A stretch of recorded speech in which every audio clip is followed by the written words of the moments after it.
예, 우리 같이 인사 나누겠습니다. 일주일 동안 애쓰셨습니다. 예, 은혜 받고 돌아갑시다. 예, 이 시간에는 에스더 2장 1절부터 4절 말씀까지 읽었습니다. 은혜 받을 말씀의 제목은 하나님의 계획과 준비하심입니다.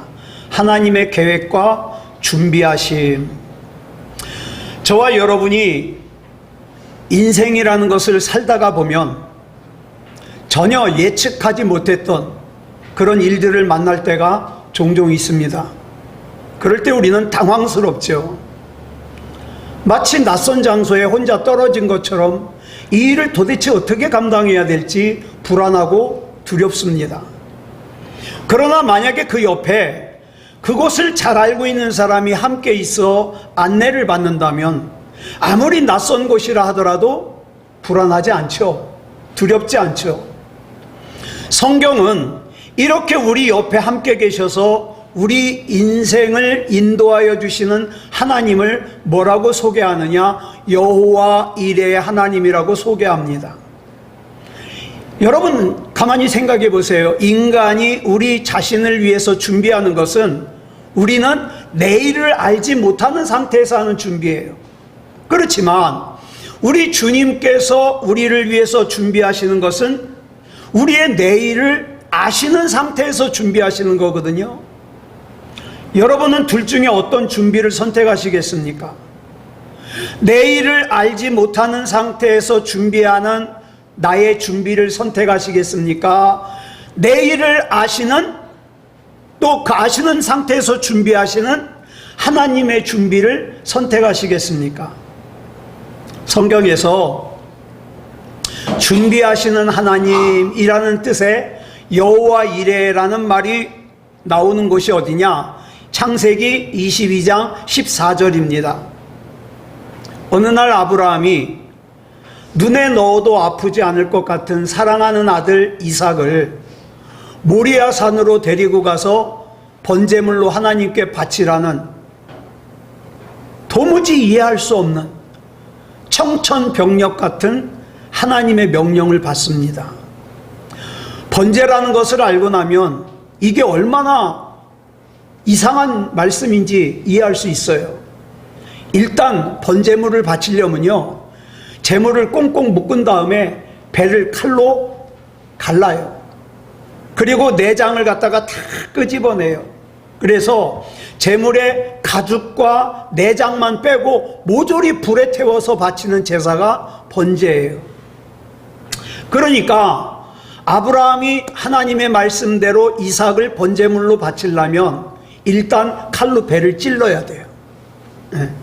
그래서 창세기 22장 10절을 보니까 뭐라 그랬어요? 시작. 손을 내밀어 칼을 잡고 그 아들을 잡으려 하니.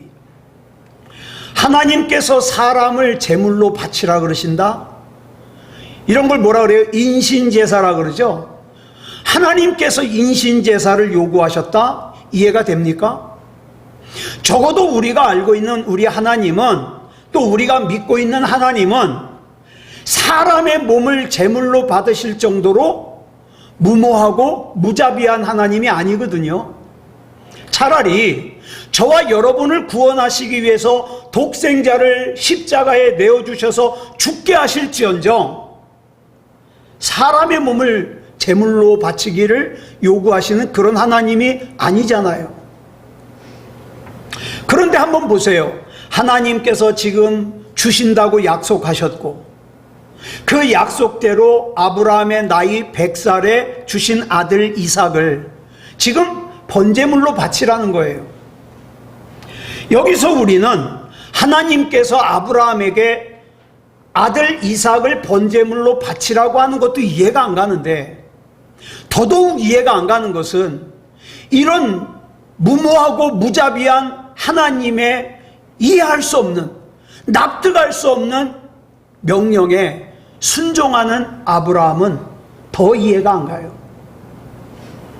아들을 번제물로 바치라는 이해할 수 없는 하나님의 요구에 아브라함은 왜요? 또는 하나님 제정신이십니까? 하나님 왜 아들을 번제물로 바쳐야만 하는지 나를 이해시켜 주십시오. 이렇게 요구하지 않아요. 마치 아무런 생각도 없는 사람처럼 3일길이나 떨어진 모리아 산으로 아들인 이삭을 데리고 가서 번제물로 바치기 위해서 이삭을 결박했습니다. 그래서 우리가 여기서 좀 더 깊이 생각해 봐야 될 것이 뭐냐? 하나님께서 아브라함에게 아들인 이삭을 번제물로 바치라고 요구하신 진짜 이유가 뭐냐 이 말이에요. 하나님이 심심해서 그런 명령하진 않았을 거 아니에요. 진짜 이유가 뭐냐? 하나님께서 아브라함에게 아들인 이삭을 번제물로 바치라고 요구하신 이 이유는 그 이삭의 몸을 제물로 받으시기 위해서가 아니에요. 창세기 22장 1절을 보면 그 이유를 설명하고 있어요. 시작.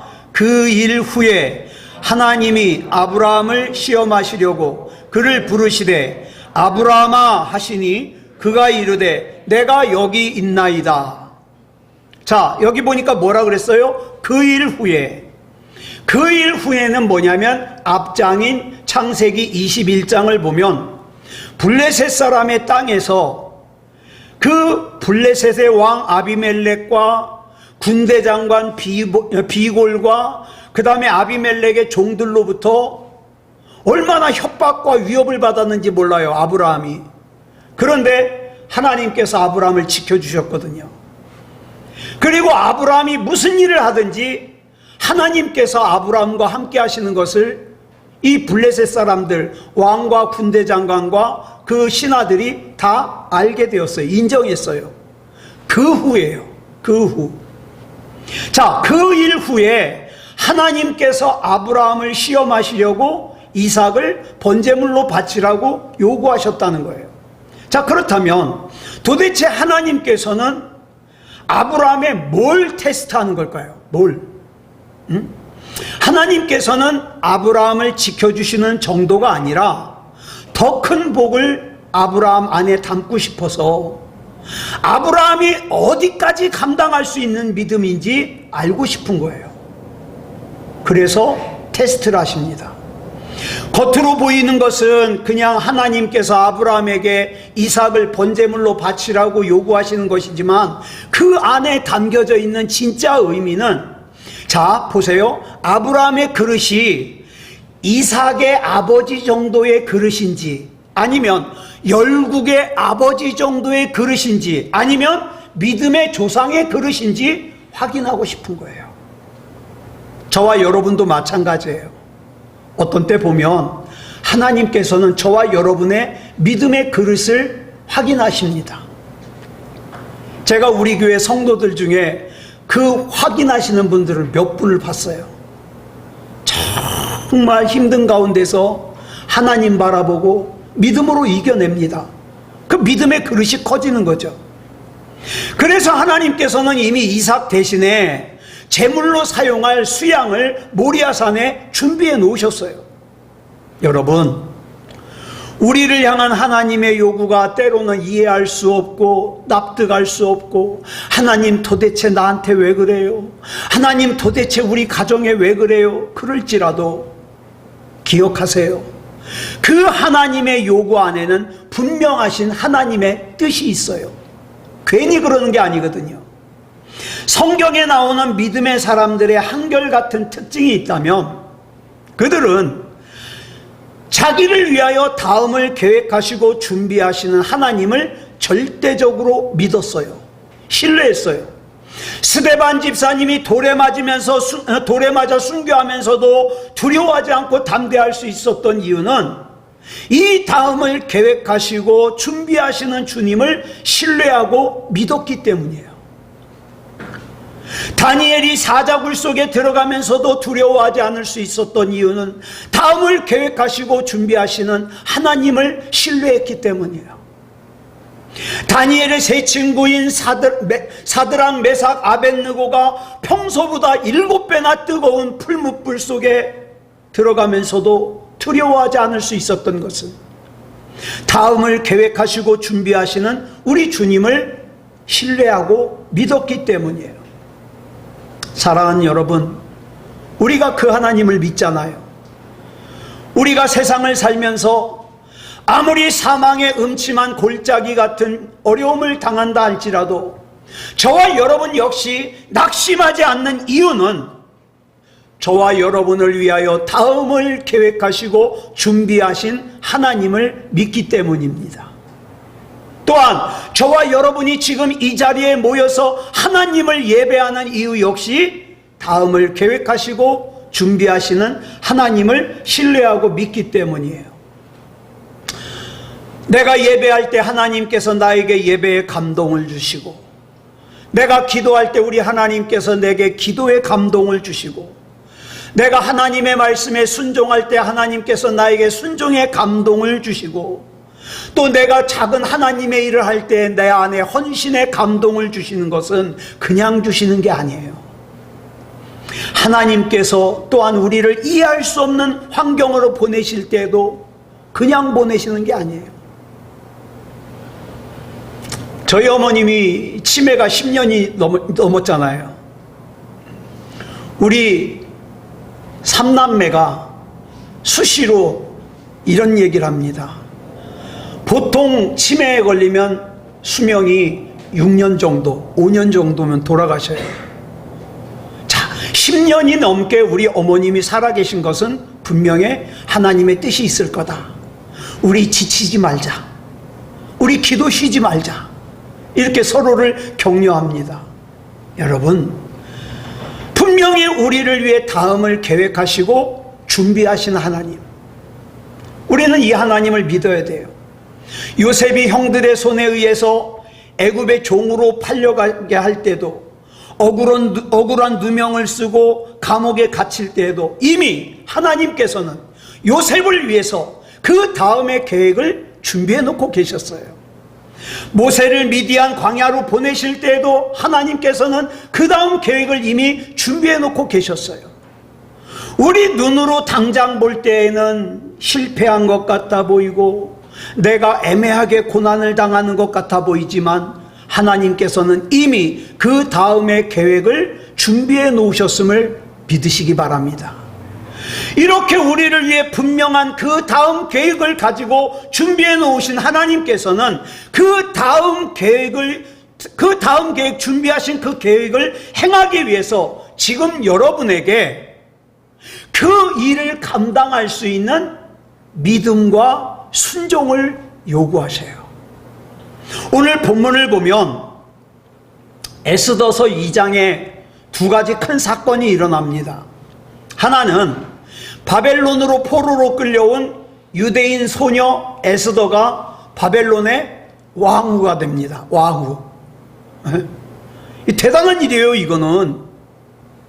이거는요 비천한 목동이었던 다윗이 이스라엘의 위대한 왕이 된 것처럼 대단한 사건이에요.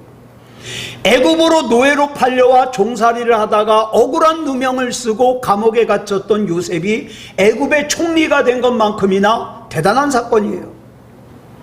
또 에스더 2장에 소개되는 또 하나의 사건은 바벨론으로 포로로 끌려와 대궐 문을 지키는 문지기 생활을 하던 모르드게가 바벨론의 왕 아하수에로를 암살하려고 하던 사건을 사전에 알게 돼서 왕을 위험에서 구하게 된 사건이에요. 자, 에스더 2장 21절로 23절 보겠습니다. 시작. 모르드게가 대궐 문에 앉았을 때에 문을 지키던 왕의 내시 빅단과 데레스 두 사람이 원한을 품고 아하수에로 왕을 암살하려는 음모를 꾸미는 것을 모르드게가 알고 왕후 에스더에게 알리니 에스더가 모르드게의 이름으로 왕에게 아뢰니라. 조사하여 실증을 얻었으므로 두 사람을 나무에 달고 그 일을 왕 앞에서 궁중일기에 기록하니라. 자, 왜 이 두 사건, 이 큰 사건이 에스더 2장에 기록되어 있을까요? 이 두 사건은 단순히 에스더와 모르드게만의 사건이 아니기 때문이에요. 하나님의 계획을 위해서 필요하기 때문이에요. 이 사건들은 철저한 하나님의 계획이고 준비였습니다. 이 사건 안에는 보이지 않는 하나님의 섭리가 담겨 있는 거예요. 그러면 이 두 사건은 무엇에 대한 준비일까요? 에스더가 바벨론의 왕후가 되고 나서 약 5년쯤 지났을 때예요. 바벨론의 2인자, 그러니까 왕 다음으로 힘이 있는 하만이라는 사람이 앞장서서 바벨론으로 포로로 끌어온 유대인들이 꼴보기 싫어가지고 그 바벨론으로 포로로 끌려와 있는 유대인들을 한날에 전부 죽이고 그들이 가지고 있는 재산을 전부 빼앗는 음모를 꾸며요. 이 음모를 앞두고 하나님께서 미리 준비하신 계획이 바로 앞에서 말씀드린 두 가지 사건입니다. 자, 이 하만이라는 사람은 바벨론의 왕이었던 아하수에로의 신임을 얻어요. 그래서 이 하만이 계략한 이 정해진 날이 되면 바벨론 사람들이 바벨론으로 끌려와 있는 유대인들을 모조리 가서 죽이고, 그거 어때요? 우리 일본에서 관동 대학살 때 지진이 일어난 것을 갖다가 우리 조선인에게 다 뒤집어 씌워가지고 어떻게 해요? 그냥 보이는 조선인마다 다 죽여요. 심지어는 경찰서로 도망갔는데 쫓아 들어가서 죽이는데 구경만 해요. 그런 사건들이 있었잖아요. 바로 그런 것들이에요. 유대인들이 눈에 보이는 대로 다 죽여라. 그리고 그 유대인들의 재산을 다 빼앗아라. 그래가지고 그 계획에 왕이 허락하는 도장을 찍었어요. 이제 바벨론의 포로로 끌려와 있는 유대인들의 생명은 바람 앞에 등불이에요. 그런데 하나님께서 그 5년 후에 있을 이 유대 민족의 위기를 미리 아시고 이들을 구원하실 계획을 미리 준비하신 거예요. 에스더가 바벨론의 왕후가 된 것도 이 구원을 위한 계획이었고, 모르드게로 하여금 아하수에로 왕의 생명을 구원하게 한 것도 이 구원 계획을 위한 준비였습니다. 또 여러분 어때요? 왕의 생명을 구했으면 당연히 복을 받아야 되잖아요. 상을 받아야 되잖아요. 근데 그냥 넘어갔어요. 거기 기록만 해놓고 그냥 넘어갔어요. 그러니까 잘 보세요. 모르드게가 당연히 상을 받았어야 될 그 상을 받지 못하고 그냥 넘어간 것도 구원을 위한 계획이에요. 우리는 여기서 준비하시는 하나님을 발견하게 됩니다. 에스더나 모르드게만 그런 것이 아니라 요셉도 그래요.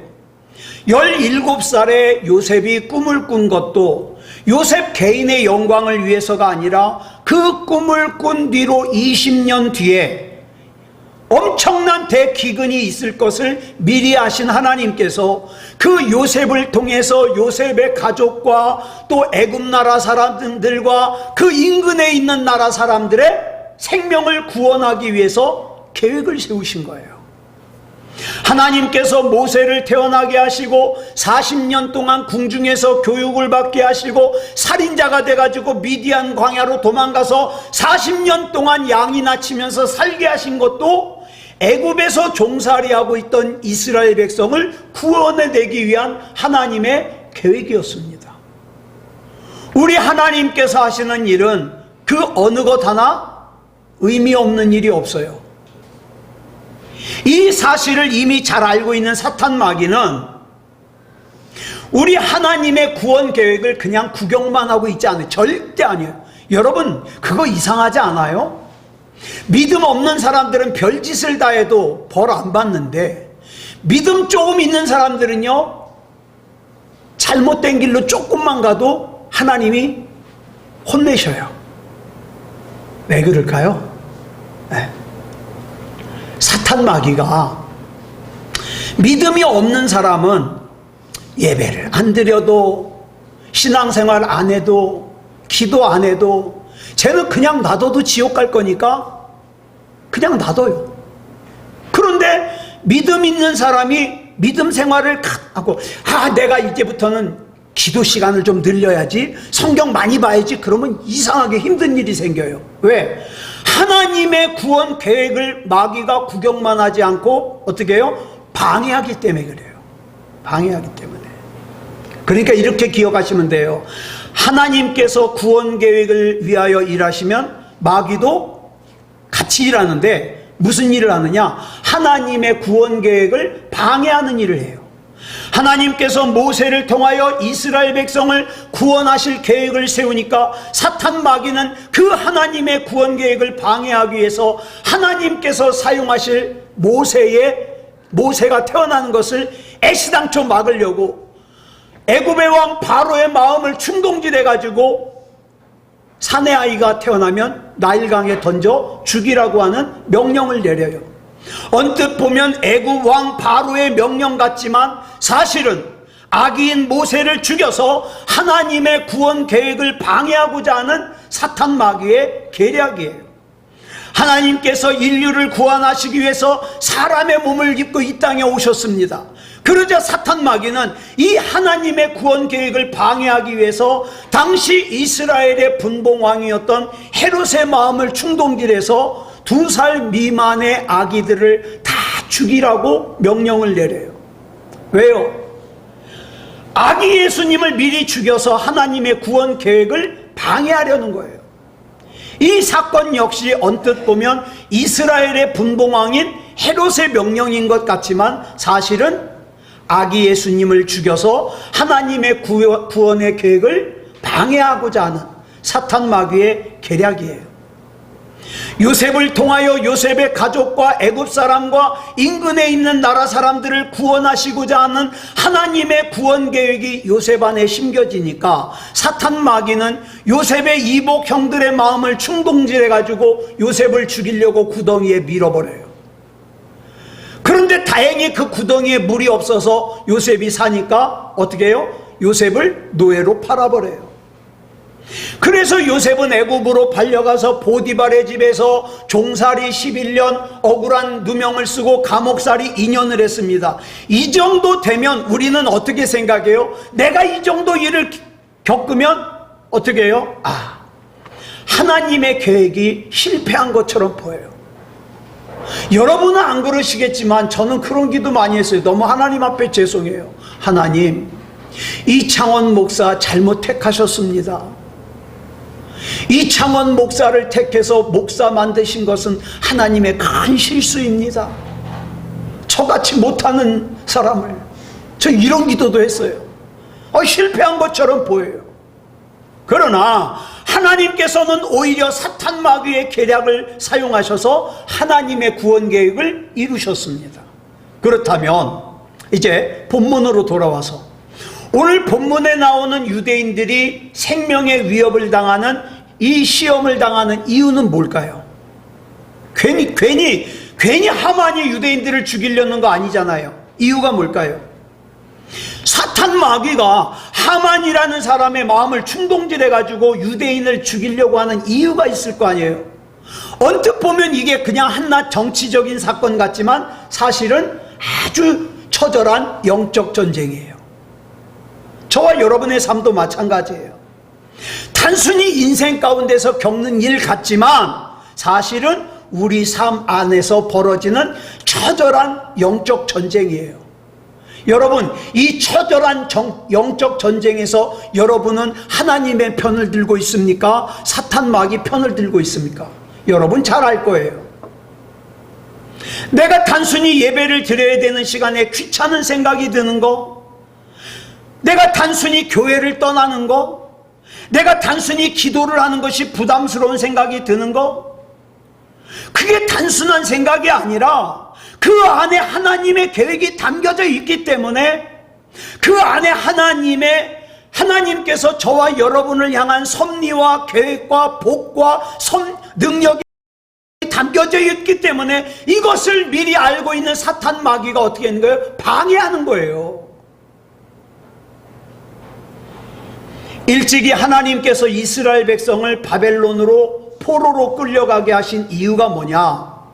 단순히 이스라엘 백성이 타락하고 죄를 지었기 때문이 아니라 또 하나님께서 자기 백성인 이스라엘을 지키실 힘이 없기 때문이 아니라 하나님의 철저한 섭리 가운데서 하나님의 백성을 바벨론으로 옮기신 거예요. 겉으로 보이기에는 어때요? 이스라엘 백성이 바로 바벨론으로 포로로 끌려간 것 같아요. 그러나 성경 전체적인 구속사를 보면 하나님께서 옮기신 거예요. 이건 하나님께서 야곱의 가족을 애굽으로 옮겨서 그 애굽 안에서 인큐베이터처럼 그 애굽에 있는 이스라엘의 가족을 갖다가 보호해서 거기서 한 민족이 되게 하신 것과 같은 거예요. 그렇다면 하나님께서는 이스라엘 백성을 바벨론으로 왜 옮기셨을까요? 자, 이제는 여러분 시대적으로 볼 때 성전 중심적으로 예루살렘 성전을 중심으로 신앙생활하던 시대에서 이제는 벗어나서 어떤 시대로 가냐? 교회 시대로 넘어가요. 이 교회 시대로 넘어가는 것을 위해서 미리 준비하는 거예요. 바벨론으로 끌려간 유대인들이 그 끌려간 바벨론에서 멀리 떨어져 있는 예루살렘 성전까지 갔다 올 수 없잖아요. 그러니까 각자 자기가 있는 지역에 뭘 세워요? 회당이라는 걸 세워요. 예? 유대인들에게 있어서 예루살렘 성전은 지금도 중요해요. 여러분, 예루살렘 성전이 지금 얼마나 이상한 상태인지 아세요? 그 예루살렘 성전에 있는 땅은 지금 이스라엘이 다 지배하고 있어요. 근데 그 이스라엘 안에 있는 예루살렘 성전은 이스라엘 게 아니에요. 아랍 사람들 거예요. 이슬람 거예요. 그래가지고 여러분 이스라엘 성전에 가보면 예루살렘 성전 중변에 군인들이 지키고 있어요. 그 군인들이 누굴까요? 아랍 군인이에요. 이스라엘 군인이 아니라. 왜? 그러면 우리 생각엔 그렇잖아요. 그거 몇 명 되지도 않는데 그냥 한꺼번에 습격해가지고 싹 해가지고 예루살렘 성전은 이스라엘이 차지하면 되잖아요. 아니요. 그 사람들 공격하잖아요. 그 이스라엘 주변에 있는 아랍 국가들이 연합해가지고 쳐들어오거든요. 그러니까 예루살렘 성전을 공격을 못하는 거예요. 지금 그런 우스꽝스러운 상황이에요. 그래서 여러분 이스라엘의 통곡의 벽 사진을 보면 이스라엘 유대인들이 통곡의 벽에서 어떻게 기도해요? 머리로 벽을 두들겨요. 왜 그런지 아세요? 예루살렘 성전을 회복하게 해달라는 거예요. 다시 되찾게 해달라는 거예요. 그래서 유대인들은 생각하기를 이 예루살렘 성전을 다시 되찾으면 메시아가 올 것이다. 유대인들은 지금 메시아가 아직 안 왔다고 생각해요. 자, 이슬람에게 빼앗긴 예루살렘 성전을 빨리 되찾게 해달라는 거예요. 그래서 하나님께서는 교회 시대를 준비하기 위해서 이렇게 예루살렘 성전을 중요하게 여기는 유대인들을 예루살렘 성전에서 떠나게 하셨어요. 또한 하나님께서 유대인들을 바벨론으로 옮기신 이유는 말씀 신앙을 준비하기 위해서요. 이전에는 뭐에 치중했어요? 형식, 격식, 제사 드리는 형식, 이거에 치중했는데 이스라엘이 그동안 율법 신앙에 매여서 율법만 지키고 그 다음에 형식을 지키는 걸 중요하게 생각했는데 이제는 이 유대인들이 뭘 묵상해요? 하나님의 말씀을 묵상해요. 예? 에스겔서에 보면은 그발강가에 모여가지고 고향을 생각하면서 하나님의 말씀을 묵상하고 그 다음에 통곡하면서 하나님 고향으로 보내주십시오라고 기도하잖아요. 말씀 신앙이 시작되는 거예요. 예? 그래서 바벨론에서 이들이 회당에 모여가지고 하나님의 말씀을 연구하고 묵상하기 시작했어요. 또 하나, 하나님께서 유대인들을 바벨론으로 옮기신 이유는 메시아로 오실 예수님의 혈통을 보존하기 위해서요. 왜 그러냐? 이스라엘이 망하기 전에, 바벨론에 망하기 전에 예루살렘이 얼마나 타락할 대로 타락했는지 이스라엘 사람들과 이방인들이 막 뒤섞여 살기 시작해요. 그래서 하나님께서는 메시아로 예수님께서 오실 그 혈통을 순수하게 보존하기 위해서 어떻게 해요? 바벨론으로 옮기신 거예요. 그렇다면 오늘 본문에서 사탄 마귀가 바벨론의 유대인들을 다 다 죽이려고 하는 의도가 분명하잖아요. 뭐예요? 하나님께서 교회 시대가 오는 것을 준비하고 말씀 신앙이 오는 걸 준비하고 또 메시아가 태어나실 혈통을 준비하는 것을 방해하기 위해서, 그죠? 바벨론에 있는 유대인들을 다 죽이려고 하는 거예요.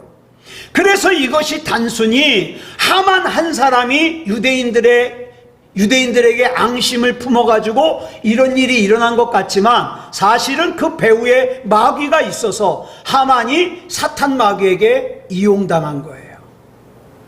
네. 제가 한동안 많이 힘들 때 하나님 앞에 기도하면서 그랬어요. 하나님, 제가 여기서 넘어지면 기뻐할 거는 마귀밖에 없잖아요. 하나님, 전 절대로 마귀 기쁘게 하는 삶을 살고 싶지 않아요. 하나님이 힘주세요. 여기서 일어나게 해주세요. 하나님, 더욱더 하나님의 말씀이 살게 하시고 우리 새소망교회 예배가 살게 하여 주셔서 하나님, 우리 새소망교회 안에 담으신 하나님의 뜻을 이루어 주시옵소서. 이런 기도했어요. 내가 넘어지면 마귀가 좋아해요. 예? 여러분 앞에서 말씀드렸잖아요. 애굽의 왕 바로의 마음이 그냥 강팍해진 게 아니에요. 모세를 통한 하나님의 구원 계획을 방해하려고 사탄 마귀가 바로 왕의 마음에 강팍함을 든 거예요.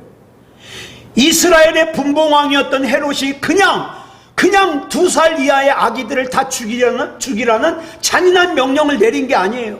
아기 예수님을 통한 하나님의 구원 계획을 방해하려고 헤롯 왕의 마음에 그런 잔인한 마음을 집어넣은 거예요. 예? 여러분 성경에 나오잖아요. 사탄 마귀가 하나님의 구원 계획을 방해하려고 가룟 유다의 마음에 뭘 넣었더라? 예수를 팔려는 생각을 넣었더라. 사람들은 자기가 그냥 자기 마음대로 예배를 떠난 줄 알아요. 교회를 떠난 줄 알아요. 기도를 떠난 줄 알아요. 자기가 생각하고 자기가 선택하고 자기가 행동한 줄 알아요. 그렇지 않아요. 사실은 사탄 마귀가 그 속에 하나님의 계획과 하나님의 복을 방해하려는 생각을 집어넣기 때문에 예배를 떠나는 거고 교회를 떠나는 거고 그 다음에 하나님이 주신 계획을 마음을 떠나는 거예요. 이런 영적인 싸움을 위해서 하나님께서 에스더를 준비하시고 모르드게를 준비하신 거예요. 모르드게가 에스더 4장 14절에서 에스더에게 이런 말을 해요. 이거 여러분, 저와 여러분도 꼭 명심하고 들어야 될 말씀이에요. 같이 읽겠습니다. 시작. 이때에 내가 만일 잠잠하여 말이 없으면 유다인은 다른 데로 말미암아 노임과 구원을 얻으려니와 너와 내 아버지 집은 멸망하리라. 내가 왕후의 자리를 얻은 것이 이때를 위함이 아닌지 누가 알겠느냐 하니, 에스더가 왕후의 자리에 앉은 것은 바로 이 하나님의 구원의 계획을 위해서라는 거예요. 우리 하나님은 실수하지 않으신 분이에요. 그 실수가 없으신 하나님께서 하나님의 구원 계획을 위해서 에스더를 사용하시고 모르드게를 사용하시고 모세를 사용하시고 다윗을 사용하시고 요셉을 사용하시겠다는 거예요. 또한 잘 들으세요. 오늘 이 시간 하나님을 예배하는 저와 여러분을 사용하시겠다는 거예요. 저와 여러분은 하나님의 구원 계획을 위해서 사용되어질 수도 있고 하나님의 구원 계획을 방해하는 일에도 사용되어질 수 있어요. 그러면 여러분 어디에 사용되길 원하십니까? 지금 우리의 상태가 아무리 약해도 아무리 초라해도 아무리 열악해도 낙심하지 마시기 바랍니다. 이것만 기억하세요. 내가 지금 하는 생각, 내가 지금 하는 행동, 내가 지금 하는 마음, 이것이 하나님 편인가 마귀 편인가? 이것만 생각하세요. 누가 들판에서 양을 치는 비천한 목자인 다윗이 하나님께서 준비하신 사람이라는 걸 누가 알았겠어요? 미디안 광야에서 자기 양 한 마리도 없이 나이 80의 양을 치고 있는 노인 모세를 보고 하나님이 준비하신 사람이라고 누가 알았겠어요? 예? 애굽에서 11년 동안 종살이하고 억울한 누명을 쓰고 감옥에 갇혀있는 2년 동안 감옥에 갇혀있는 요셉을 하나님께서 준비하신 사람이라고 누가 생각하겠어요? 잘 들으세요. 지금 저와 여러분 한번 보세요. 우리 옆 사람 한번 보세요. 봤어요? 그 사람을 하나님께서 준비하신 사람이라고 누가 알겠어요? 비록 지금 저와 여러분의 모습이 미디안 광야에서의 80 먹은 노인인 모세처럼 보일지 몰라요. 하나님, 나 할 줄 아는 거 없어요. 가진 것도 없어요. 나도 하나님의 영광 위에서 살고 싶은데 나 아무것도 할 수가 없어요.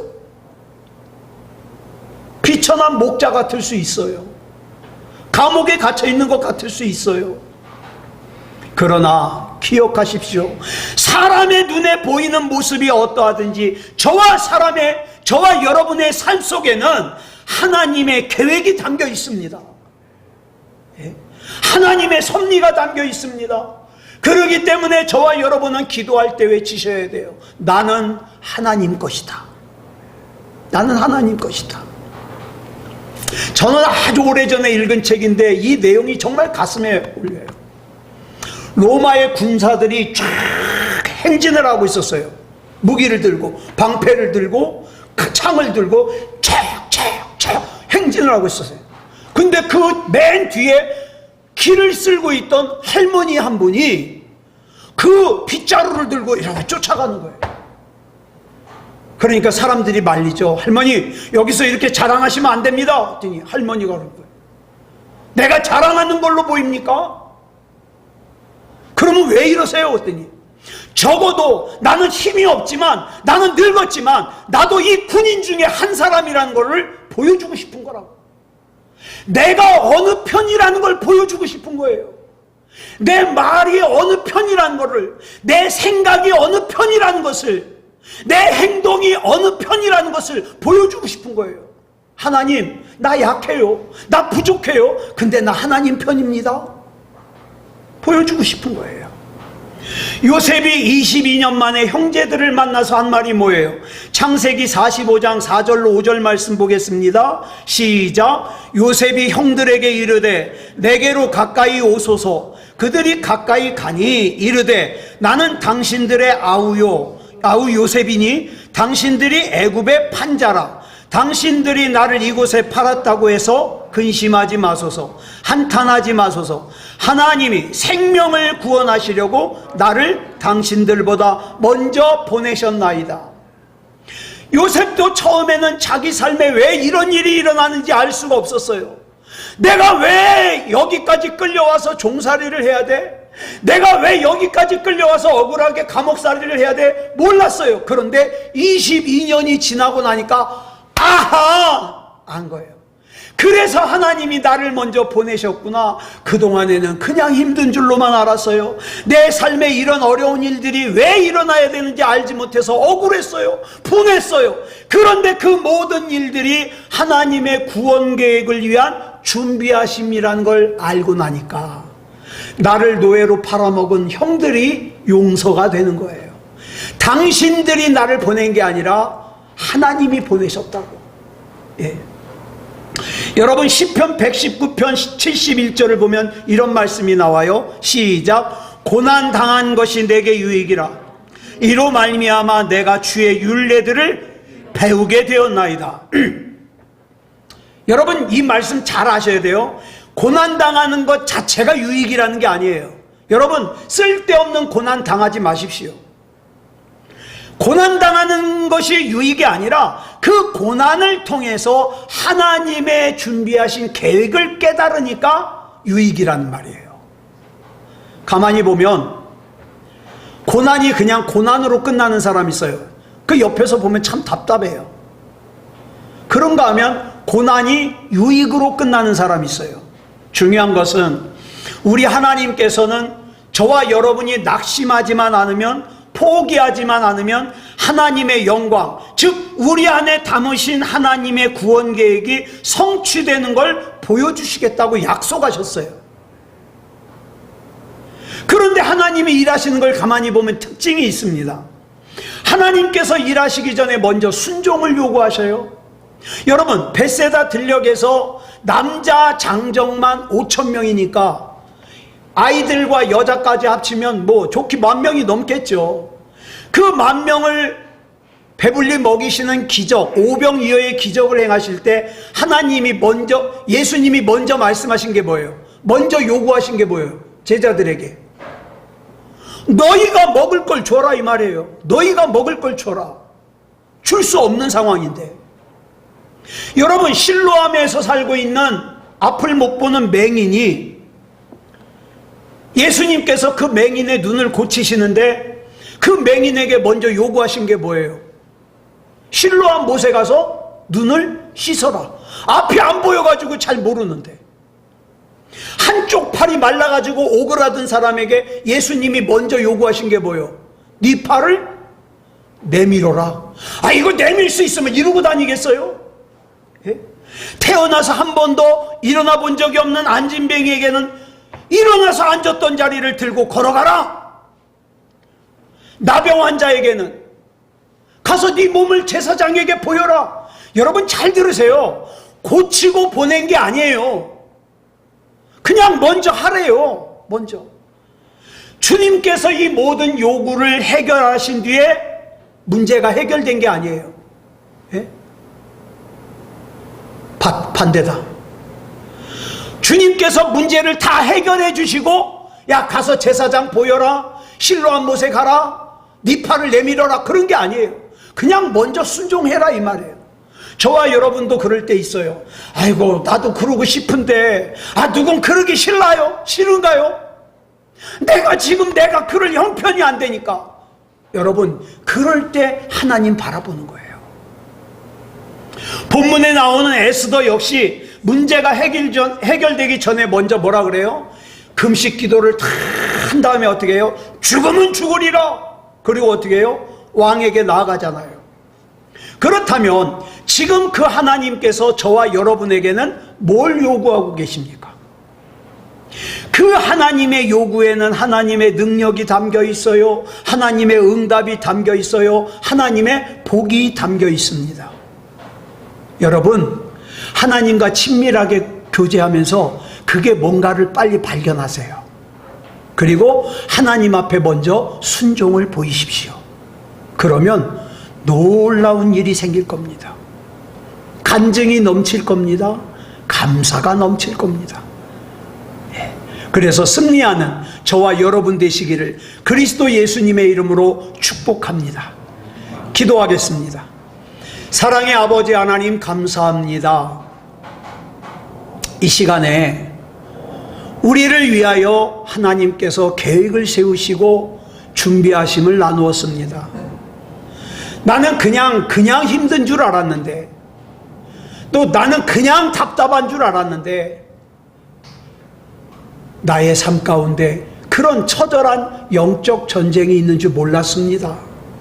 하나님, 나는 힘이 없지만, 나는 능력 없지만, 나는 부족하지만 한 가지 분명한 것은 나는 하나님 편입니다. 나는 하나님 뜻대로 살고 싶습니다. 하나님께서 이끌어 주시옵소서. 내가 생각하는 것도 하나님 편, 내가 마음 먹는 것도 하나님 편, 내가 말하는 것도 하나님 편, 잠시라도 마귀의 도구가 되지 않도록 붙잡아 주시옵소서. 우리 하나님께서 인도해 주실 줄 믿사오며 그리스도 예수님의 이름으로 감사하며 기도드려 싸움나이다. 아멘.